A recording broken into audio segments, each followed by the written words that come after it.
Poco F4 5G. Di tahun 2023 ini harganya memang udah cukup murah di 4 juta untuk second dan barunya di 5 juta. Harga segini menurut gue bisa jadi saingannya bagus untuk A11 Pro yang harganya mirip-mirip tapi F4 punya chipset yang lebih bagus. So, apakah worth it? Mari kita langsung aja review di tahun 2023. Let's go!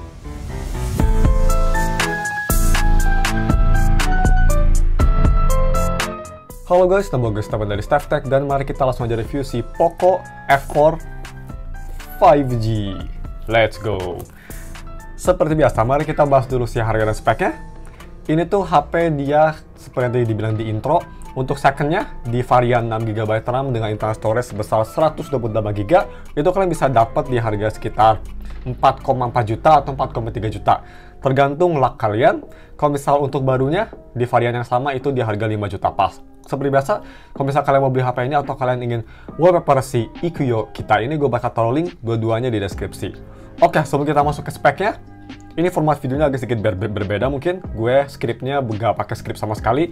Ini scriptless ya, jadi kalau misalnya kalian suka konten yang scriptless kayak gini, bisa like atau komen di bawah. Balik lagi ke videonya. Untuk speknya sendiri ini simple banget. Dia itu pakai chipset yang menurut gue chipset terbaik Snapdragon, yaitu Snapdragon 870 5G. Versi improvisasinya 865 itu. Fabrikasi 7 nanometer. Terus dia punya layar 6,67 inci Full HD AMOLED 120Hz display. Yang punya peak brightness di 800 nits.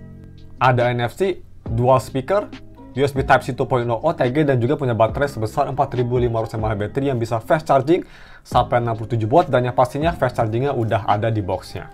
Nice, gak kayak Apple atau Samsung. Oke, so mari kita bahas selanjutnya untuk si desain dan displaynya. Pertama untuk desain. Desain sendiri memang dibanding sama Poco F3 ini belakang mirip banget ya. Yang bikin berbeda tuh hanya dari si kamera belakangnya aja, yang ini tuh kayak Illuminati, kayak segitiga gitu kameranya. Personal sih gue lebih suka desain Poco F3 ya untuk bodi belakang. Tapi untuk bodi depan, ini gue bisa bilang layarnya jauh lebih baik dibanding Poco F3. Nanti kita bakal bahas kualitas layarnya later. Tapi ya layarnya sendiri jauh lebih bagus, lebih bright, dan juga kerasa lebih enak dilihat. Dan untuk gripnya sendiri, ini memang gripnya cukup oke. Dia untuk one-handed masih bisa walaupun dia 6,67 inci. Tapi nggak separah kayak iPhone Pro Max series ya. Ini 6,67 incinya tuh dia masih bearable. Masih bisa dipakai untuk sarung tangan. Menurut gue, at least untuk tangan gue ya, tangan gue itu memang agak panjang di 17 cm dari palm sampai jari tengah. Jadi pakai HP ini masih cukup nyaman untuk one handed. Tapi untuk aman aja sih mendingan two handed ya, karena ini memang lebih ke arah yang besar sih HP-nya. Untuk build sendiri, dia samping dan belakang kalau nggak salah dia terbuat dari plastik. Correct me if I'm wrong. Terus untuk si build-nya sendiri, kok build sih? Untuk beratnya sendiri, ini cukup enteng karena dia build-nya bukan dari kayak metal atau kaca ya, jadi dia beratnya cukup enteng, hanya di 197 gram aja. Nggak kayak iPhone Pro Max yang bisa sampai 240 gram ya. Pakai casing itu bisa sampai 280 malahan. Berat banget. Ini cukup enteng, jadi untuk one-handed masih sangat usable banget. Sorry guys, itu kayaknya ada sesuatu yang jatuh di gue. Oh, antis jatuh. Anyway, balik lagi ke videonya. Untuk NFC sendiri, yang pastinya ada. Posisinya di belakang, kalau misalnya kita coba teskan. Gue lupa lagi di mana posisinya. Come on. Apa jangan-jangan belum gue nyalain? Oh ya, belum dinyalain guys. Nice. Kita coba lagi. Oke, langsung nge-scan tuh. Tuning. Oke. Dia ada di kamera ya. Oh, bukan di kamera, di body ya? Oh, di body, salah. Yes, open. Tokopedia. Koneksi, tidak ada koneksi, what are you talking about? Ayo, kita coba scan lagi, coba lagi guys, jangan menyerah. Ini Tokopedia-nya nge-bug seperti biasa, nice. Gue udah tempelin, gimana sih? There you go. Oke, ini kayaknya Tokopedia nge-bug ya, tapi scanning ini pastinya bekerja dengan baik. Dia di daerah sini. Ini Tokopedia lagi nge-bug aja. Coba sekali lagi deh gue matiin si kuotanya. Ini kenapa ini? Ya, kayaknya Tokopedia nge-bug ini. Anyway, NFC tadi bisa kita lihat ngerespon, gak ada masalah. Dan untuk si fingerprint sendiri dia di power button. Kecepatannya ini memang cukup cepat, tapi gak tahu kenapa di Poco F4 kerasa lebih lambat ya. Jadi dia nggak langsung, kalau misalnya kita lock tuh dia nggak langsung ngebuka, kayak ada nunggu beberapa detik baru ngebuka. Tapi overall, yang pastinya fingerprint di power button tuh gue suka banget, sangat reliable dan juga akurat banget at least. Dan untuk si displaynya, gue bisa bilang ini displaynya untuk harganya yang terbaik. Di harga 4 jutaan ini sangat-sangat yang terbaik menurut gue. Even dibanding dengan 11T Pro yang kemarin gue review, ini lebih bagus. Cuma memang kalau misalnya mau dibandingin sama kayak Xiaomi 12 Lite ya, masih jauh lebih bagus di HP itu. HP itu layarnya bagus banget. Tapi ini nggak kalah bagus ya. Dia view angle-nya sangat baik, dan warna memang kerasa sangat cerah, enak dilihat, bersih, dan juga vibrant banget. Enjoyable banget ini, terutama untuk nonton HDR ya. Kayak di B-roll tuh, HDR konten di HP ini bagus banget. Karena kontrasnya kalau nggak salah bisa sampai 1000 nits untuk yang HDR konten. Nice. Next, untuk si visibility di bawah sinar matahari, ini juga cukup bagus, bisa kita lihat di kondisi yang agak cloudy, tapi itu masih sangat cerah banget cuacanya. HP-nya masih bisa cukup kelihatan, walaupun agak sedikit gelap, tapi masih usable. Dan untuk si keyboardnya sendiri, ini nggak ada touch delay sama sekali, dan untuk haptiknya gue bisa bilang ini haptiknya kerasa kayak HP flagship. Sangat punchy, dan nggak kayak murahan banget. Mantap. So next, mari kita bahas si audio quality-nya. Pertama, mari kita bahas audio quality via headphone jack. Tapi karena HP ini nggak ada headphone jack, jadi kita bahas via 3.5mm to USB Type-C. Kualitasnya gue bisa bilang ini sangat bagus guys, terutama dari amplifiernya. Gue tes pakai headphone Moondrop 2 yang nggak butuh power banyak, tapi cukup oke lah IEM-nya. Suaranya bagus, dia suaranya tuh lebih ke arah bright ya. Dicolokin ke HP ini, dia bisa nge-retain atau mempertahankan suara yang balance. Terus untuk full volumenya juga, ini kerasa sangat bagus. Dia bisa keras banget, di volume rendah aja tuh bisa kita lihat di sekitar 30% udah kerasa keras banget. So amplifiernya bagus banget, dan overall kualitas audio headphone jack atau converter headphone jack sangat-sangat baik. Yang gak kalah baiknya juga itu dari si speakernya. Ini speakernya dual speaker, dan kualitasnya ini lebih ke arah balance ya, jadi bukan bassy warm kayak iPhone atau Samsung. Dia punya vokal yang jernih, crisp, terus dia punya soundstage yang bagus, dan juga bass yang gak bassy banget. Mungkin beberapa orang kurang suka, tapi gue masih lumayan suka. Tapi masih kerasa crispy instrumennya, dan separasi instrumen juga kerasa bagus. Soundstage juga ini kerasa luas banget. Untuk full volume juga ini bisa keras banget guys, dengan minimum distorsi. Ini dia sampel speakernya, pakai lagu NCS Where We Started, karena banyak yang komen di bawah itu lagunya apa. So ini dia speaker testnya. Check it out. Next.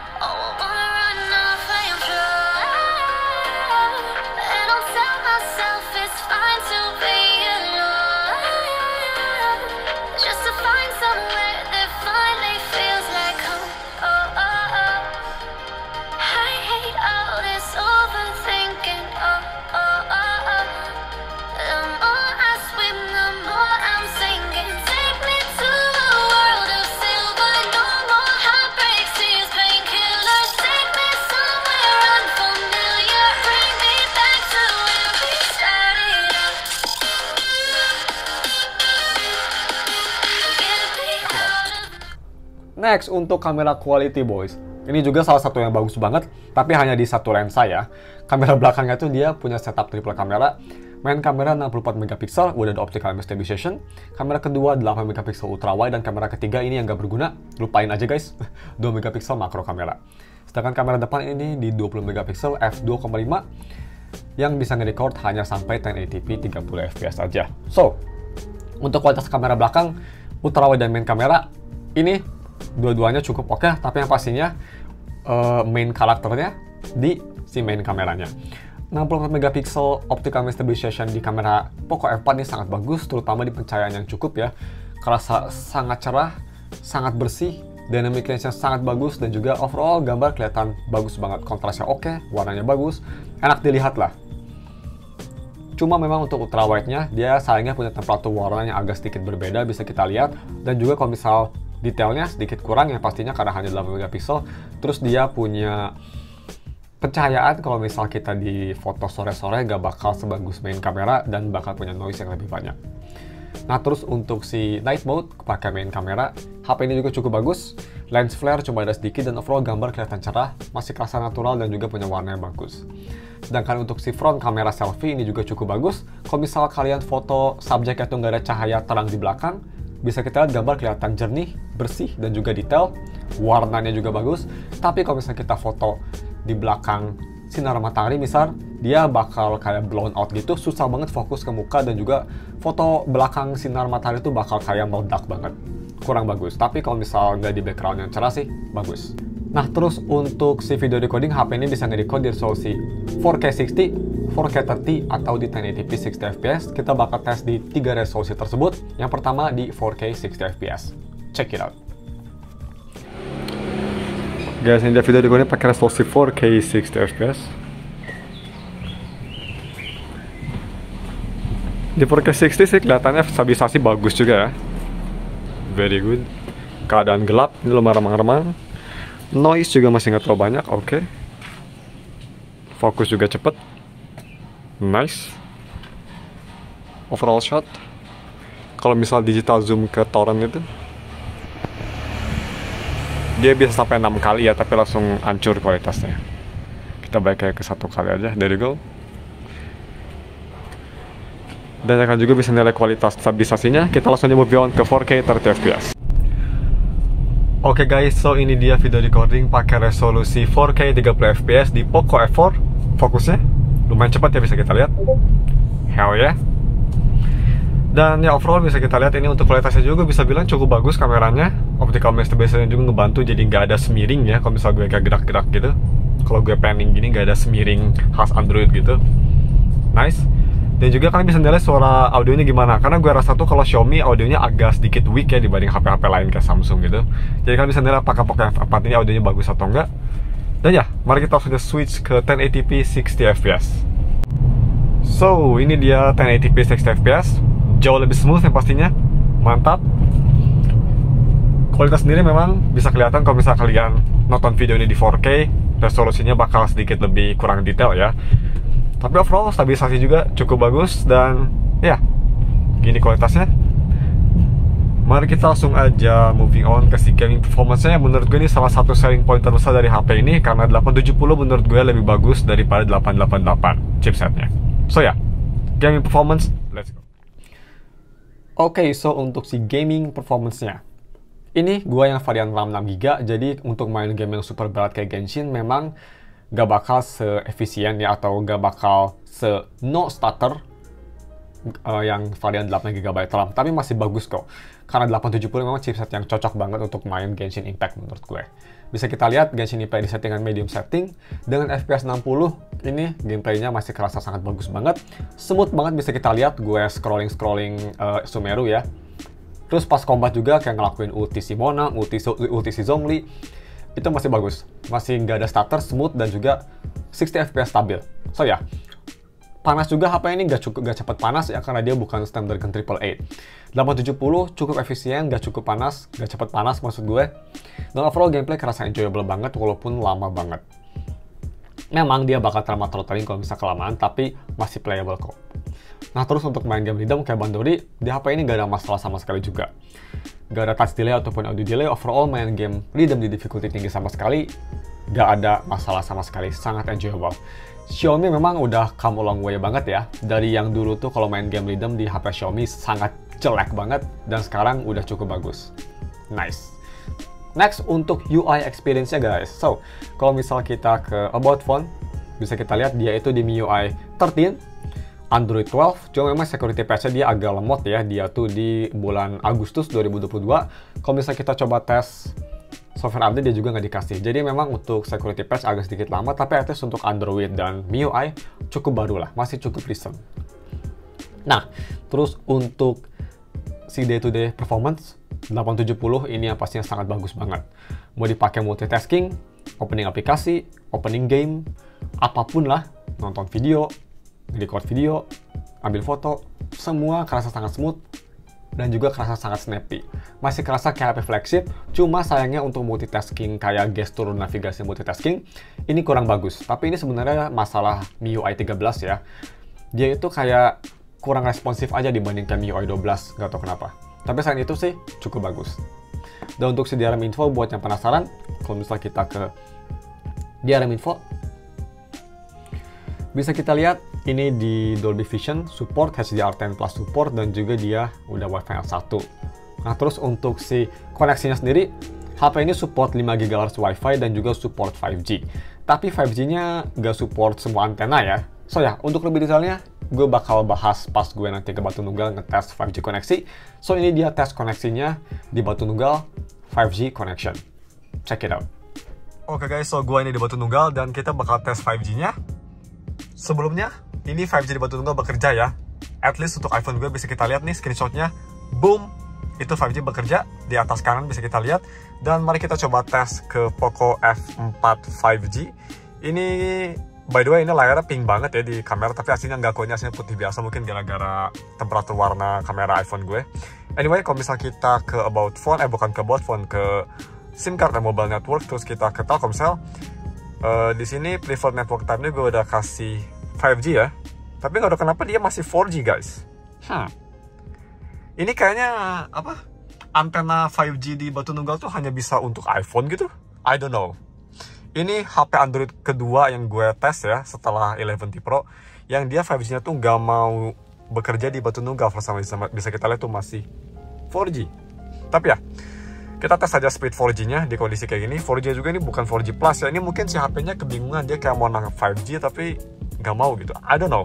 Kalau misalkan kalian tahu kenapa, apakah ini gara-gara si band HP-nya nggak support band yang di Batu Nunggal, atau ada alasan lain? Mungkin yang tahu masalah perkabelan 5G kayak gini bisa komen di bawah. Thank you very much. Dan ya, kita langsung ngetes kecepatan 4G-nya aja ya. 4G Plus. Nice. So, langsung kita tes. Ini HP yang gak mau fokus lagi, kemauan fokus gara-gara warna hitam jadi susah fokusnya. Telkomsel 4G Plus.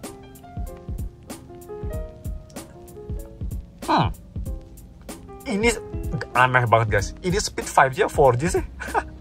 Lihat. Ini 4G ya speednya. Bisa kita lihat tuh 4G. Tapi dia download speednya kok kayak 5G ya. Ini sama persis kayak 11T Pro yang kemarin gue review guys. Dia walaupun 4G Plus tapi speed downloadnya kayak 5G. Ini sampai 100 MB.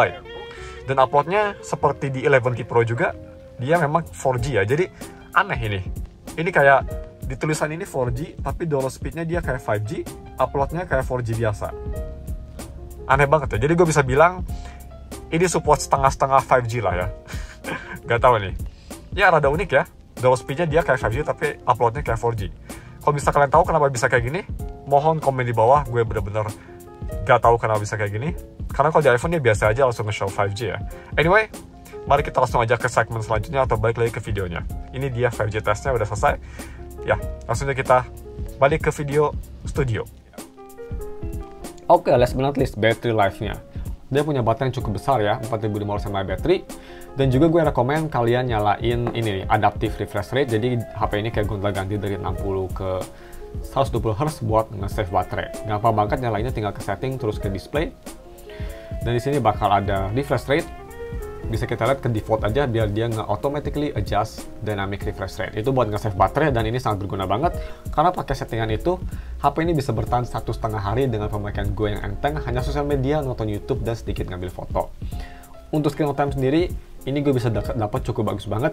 Bisa kita lihat sisa baterai 40%, gue bisa dapat SOT masih di 6 jam 46 menit guys.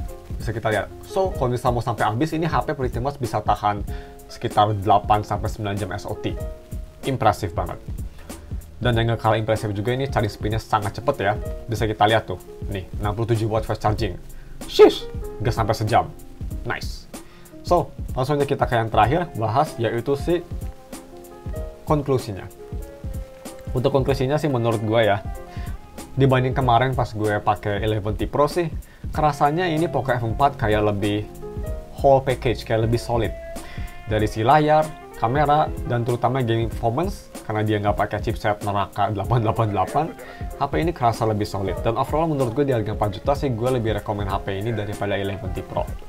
Kalau misalkan kalian ingin series 11T series, mending ke 11T biasa aja ya, karena Dimensity menurut gue dia punya optimisasi chipset yang lebih bagus daripada 888. Tapi overall kalau misalnya dibandingin dengan 11T Pro, F4 menurut gue jauh lebih bagus. So, seperti biasa, kalau misalnya kalian mau beli HP ini, gue bakal taruh linknya di deskripsi. Dan kalau misalnya kalian ingin wallpaper juga, gue bakal taruh wallpaper di deskripsi. Oke guys, mungkin cuma segitu aja videonya. Bagaimana? Kalau misalnya kalian suka video kayak gini yang konsepnya gue nggak ada skrip sama sekali, cuma keluarin yang ada di otak aja, bisa leave comment di bawah atau leave like. Thank you so much. Jangan lupa like dan subs. Thanks for watching. Kita ketemu lagi minggu depan untuk video review lain. Bye.